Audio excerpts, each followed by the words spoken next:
धौलपुर की जनता की सुख समृद्धि एवं शांति की कामना करते हुए या देवी सर्वभूतेषु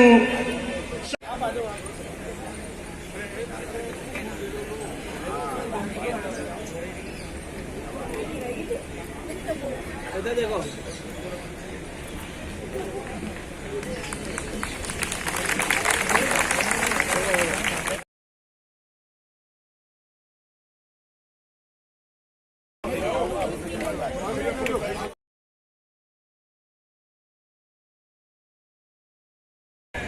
तो मैं तो ये कहता हूं इन सबके सम्मेलन सुनकर और अपने विचार लेकर मुख्य प्रश्न पर पुस्तक का नाम दिया गया है विकास 70 साल बनाम 7 साल। जो 70 साल में नहीं हो पाया वो पिछले 7 साल में कर दिखाया। आप अपने कुर्सी पर बैठे रहेंगे।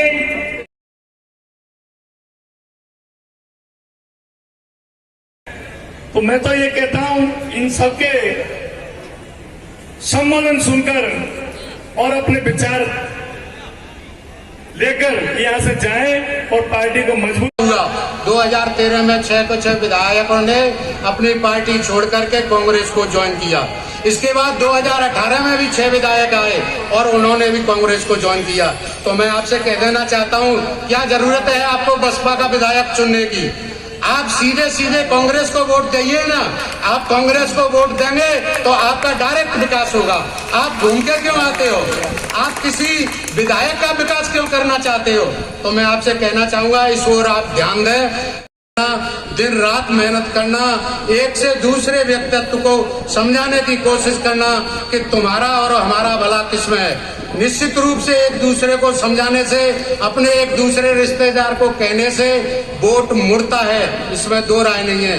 और देखिए, वोटों में एक खासियत एक और है। चुनाव के दिन आप सभी कसरत करके वोट घर से निकाल करके वोट पेटी तक पहुंचाओगे, वो ही मतदान होता है।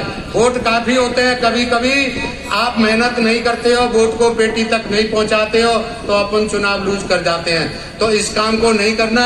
आगे अभी शुरुआत है, लड़ाई बहुत बाकी है। आपके साथ हम कंधे से कंधे मिला करके 24 घंटा तैयार है। आप समाजों की चिंता मत करिए।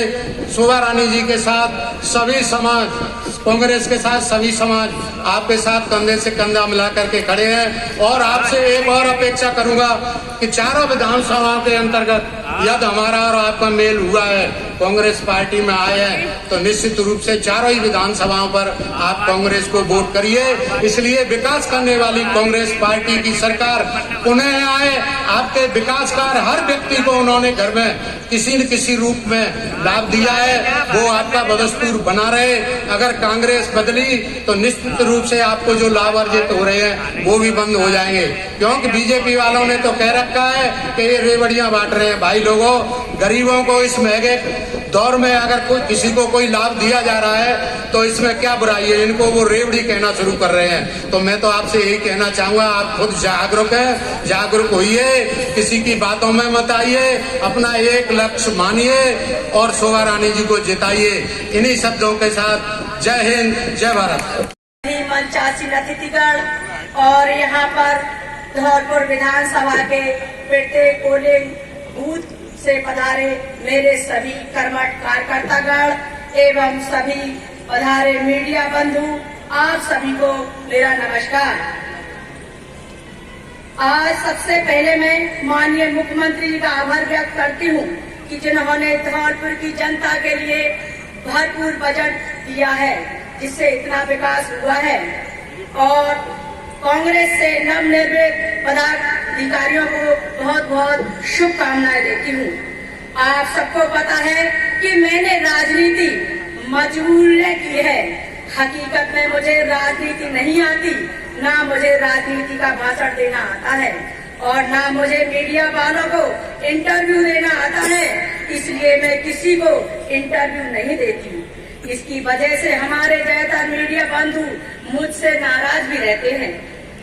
उसके लिए मैं आप सभी से क्षमा चाहती हूँ, क्योंकि वास्तव में मेरा स्वभाव पूरी तरह धार्मिक और शांति प्रिय है।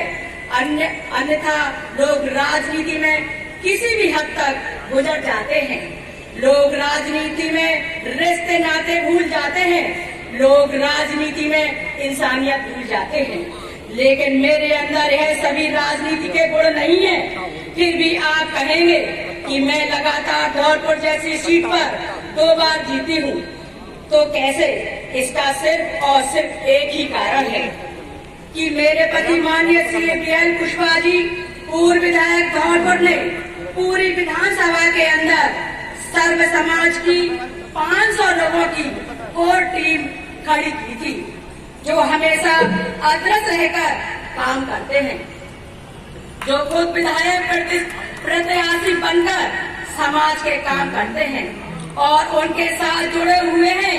पूरी विधानसभा में सभी पोलिंग बूथों पर 5। इसी का नतीजा है कि मेरी जैसी गृहिणी धौलपुर जैसी जगह पर लगातार रिकॉर्ड मतों से जीत दर्ज कराती है। हकीकत में यह मेरी जीत नहीं, यह आप यहाँ पर बैठे आप सभी पोलिंग बूथ कार्यकर्ताओं की जीत है। इसलिए मुझे कोई इंटरव्यू देने की जरूरत नहीं पड़ती और ना ही मुझे कोई भाषण देने की जरूरत पड़ती है। काम में विश्वास करते हैं और वही आज आप सब लोगों के सामने मैंने पेश किया है कि पिछले 7 साल के कार्यकाल में जितने काम हुए, अगर उतने काम पिछले 70 साल में हुए तो कोई मेरा विरोधी प्रत्याशी डिटेल के साथ मुझे लाकर बताए।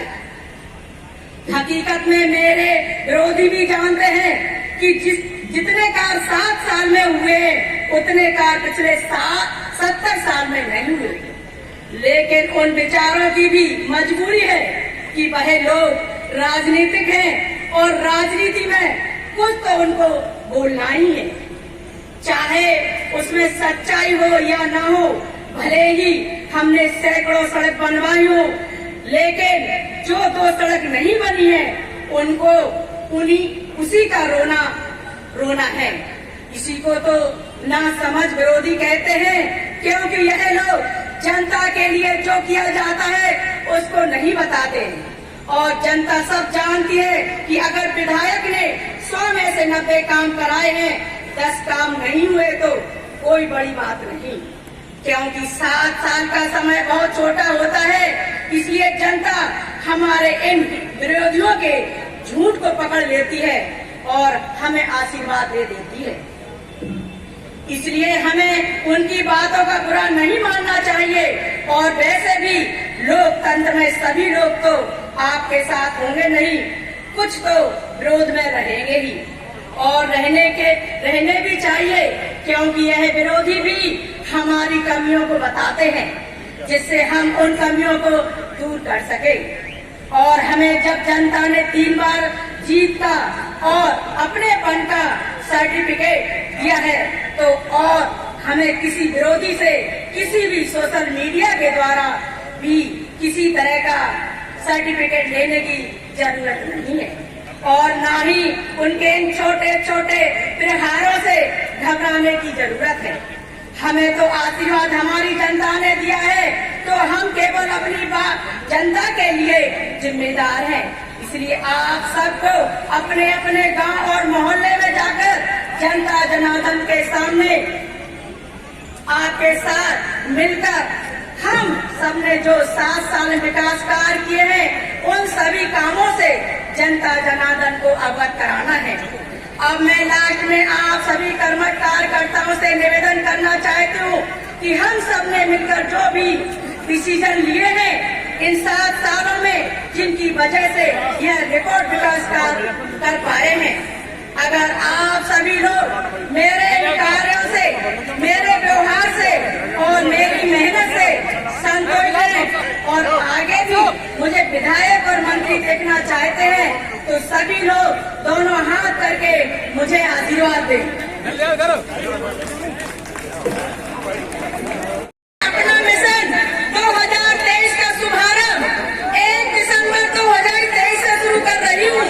आप सब लोग अपने अपने करें जल्दी से आके दरवाजे